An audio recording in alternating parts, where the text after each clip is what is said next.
Hello friends. NSA 1918 act ये ही निवारक निरोध का एक प्रमुख कानून है। निवारक निरोध क्या होता है? इसमें आदमी को पहले ही अरेस्ट कर लिया जाता है जिससे कि भविष्य में कोई अपराध ना हो। भविष्य में होने वाले किसी अपराध को रोकने हेतु अथवा भविष्य में किसी अपराध की आशंका पर बिना किसी मुकदमे आदि के एक व्यक्ति को हिरासत में लेना निवारक निरोध कहलाता है। क्यों जरूरी है? संभावित गैर कानूनी गतिविधियों को रोकने के लिए, लोक व्यवस्था सुनिश्चित करने के लिए। अच्छा, इसका हिस्ट्री क्या है? पहले एक 1818 का बंगाल रेगुलेशन था। उसके बाद डिफेंस इंडिया एक्ट आया 1915 का। फिर 1919 में रॉलेट एक्ट आया। इसके तहत 2 वर्ष तक निवारक निरोध किया जाता था। फिर निवारक निरोध अधिनियम 1950 आया। इस 1950 को चैलेंज किया गया था सुप्रीम कोर्ट में। उस केस का नाम है A.K. गोपालन बनाम मद्रास राज्य। यहाँ से इसको संवैधानिक मान्यता मिली। फिर मीसा एक्ट आया, maintenance of internal security act 1971। इस कानून के तहत आपातकाल के समय बहुत से विपक्षी नेताओं को गिरफ्तार किया गया था। फिर NSA एक्ट आया 1980 में। पहले इसका ऑर्डिनेंस आया था 23 सितंबर को। 23 सितंबर को इसका ऑर्डिनेंस आया था। ये एक्ट 27 दिसंबर 1980 में आया। इसको भी चैलेंज किया गया। A.K. रॉय बनाम भारत संघ 1982 का केस है। इसमें इसे संवैधानिक माना गया। संविधान में कुछ आर्टिकल हैं 22, उसमें देखते हैं 22 का फर्स्ट क्या कहता है? गिरफ्तार व्यक्ति को गिरफ्तारी का कारण जानने का अधिकार। फर्स्ट का भी कहता है अपनी पसंद के वकील से परामर्श करने तथा प्रतिरक्षा कराने का अधिकार।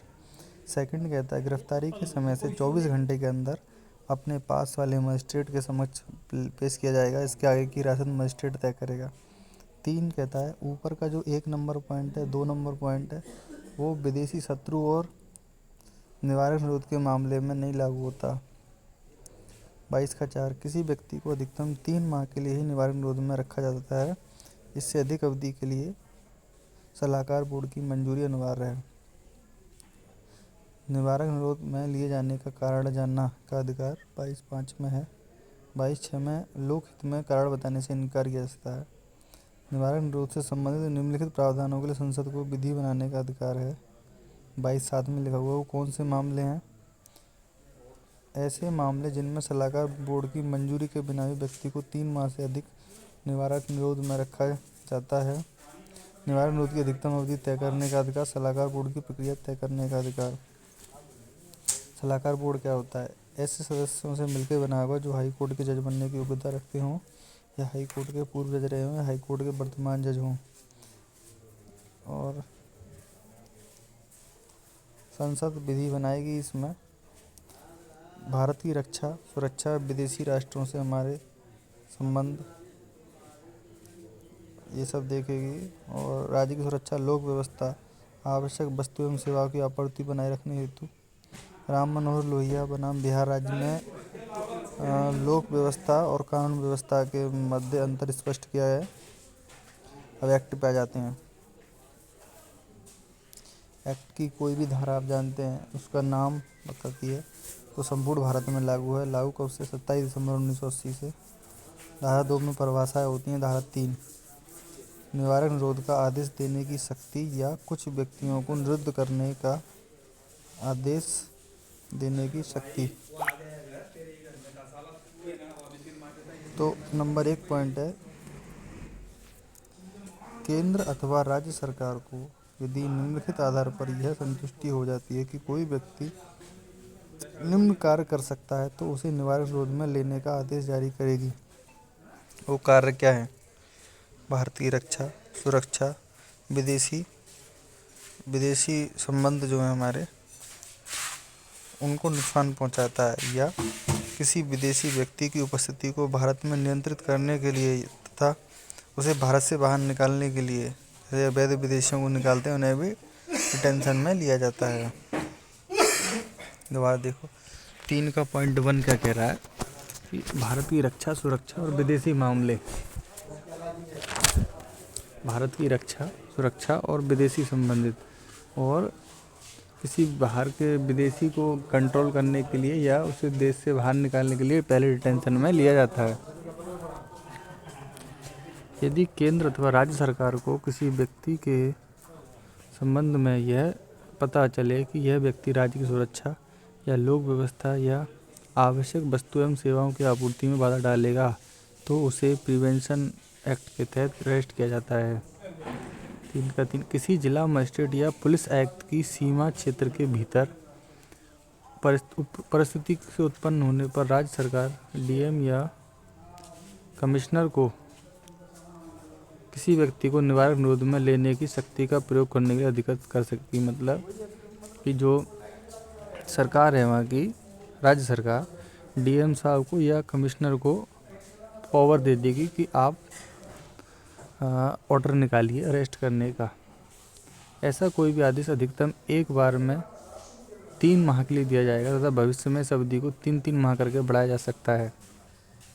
यदि निवारक निरोध का आदेश डीएम अथवा पुलिस कमिश्नर द्वारा दिया गया है तो यह ऐसा आधार तथा अन्य तथ्यों की रिपोर्ट राज्य सरकार को भेजा जाएगा। यदि राज्य सरकार 12 दिन के अंदर उस आदेश को अनुमोदित नहीं करती है तो वह आदेश निरस्त माना जाएगा। दोबारा देखो क्या है 3 का पॉइंट 4, डीएम या सीधे शब्दों में डीएम या आयुक्त जो है सूचना देंगे राज्य सरकार को।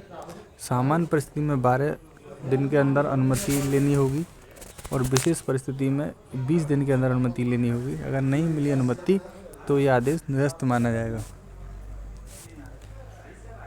धारा 8 के तहत निवारक निरोध का कारण किसी व्यक्ति को सामान्य तौर पर 5 दिन के अंदर, विशेष परिस्थिति में 15 दिन के अंदर बताया तो राज्य सरकार डीएम या कमिश्नर के आदेश को 20 दिन में अनुमोदित करेगी। यदि राज्य सरकार अनुमोदित कर देती है तो ऐसी सूचना 7 दिन के भीतर केंद्र सरकार को देगी। पहले राज्य सरकार पावर देगी किसको, डीएम को या कमिश्नर को। धारा नंबर हो गया आपका ये 3 का पॉइंट 3 का सब सेक्शन 3। फिर डीएम साहब या कमिश्नर साहब जिस व्यक्ति को अरेस्ट किया है उसकी सूचना देंगे राज्य सरकार को और अनुमति लेंगे सामान्य परिस्थिति में 12 दिन, विशेष परिस्थिति में 20 दिन।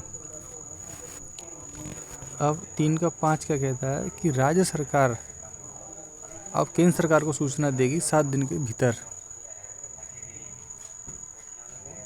धारा 4, निवारक निरोध आदेश का निष्पादन संपूर्ण भारत में कहीं भी, मतलब इस एक्ट को पूरे इंडिया में कहीं भी लागू किया जाता है। 4 में निवारक निरोध का स्थान कैसा होगा, दशा क्या होगी, ये सब 5 में बताया। 5 में ए 1984 में जोड़ी गई निवारक निरोध के आधार का पृथक किया जाना। अच्छा, धारा 5 के बारे में, ऐसे स्थान पर और ऐसी दशाओं में जिसके अंतर्गत भरण पोषण, अनुशासन तथा अनुशासन भंग करने के लिए दंड भी है, निरुद्ध किया जाएगा। 5 का बता रहा हूँ। धारा 5 में क्या है, ऐसा स्थान होगा जहाँ पे भरण पोषण भी हो सकता है और एक स्थान से दूसरे स्थान पे भी ले जा सकते हैं, दूसरे राज्य में भी ले जा सकते हैं। आदेश सरकार का होगा और राज्य से परमिशन लेनी होगी। 5 का एक है निरोध के आधारों का पृथक किया जाना। धारा 6 क्या कहती है, निवारक निरोध का कुछ आधार पर अधिमान्य या अपरिवर्तनशील न होना। जिस व्यक्ति के विरुद्ध आदेश दिया गया है वह उस सरकारी अधिकारी की सीमा क्षेत्र के बाहर है। ऐसा व्यक्ति निवारक निरोध के जिस स्थान पर रखा गया है वह स्थान सरकारी अधिकारी की सीमा क्षेत्र के बाहर है।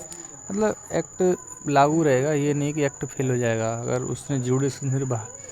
फरार व्यक्तियों के संबंध में शक्तियाँ, अगर 1 वर्ष तक का कारावास या जुर्माना दोनों, ऐसा अपराध संज्ञेय होगा। धारा 7 में फरार व्यक्ति से संबंधित है। धारा 8 में जिसको अरेस्ट किया गया है, प्रिवेंटिव डिटेंशन में लिया गया है, उसको बताना होगा रीजन कि आपको क्यों अरेस्ट किया गया है। नॉर्मली 5 दिन में, स्पेशल केस में 15 दिन के अंदर बताया जाएगा। और मना भी किया जाता है, लोक हित में कारण बताने से इनकार किया जा सकता है। धारा 9 में सलाहकार बोर्ड में 3 लोग होंगे। सलाहकार बोर्ड केंद्र अथवा राज्य सरकार बनाएगी। 3 व्यक्तियों से मिलकर बनेगा, या तो हाई कोर्ट के जज होंगे या रह चुके या बनने योग्य होंगे। एक उसमें से अध्यक्ष बन जाएगा। 10 सलाहकार बोर्ड को निर्देश।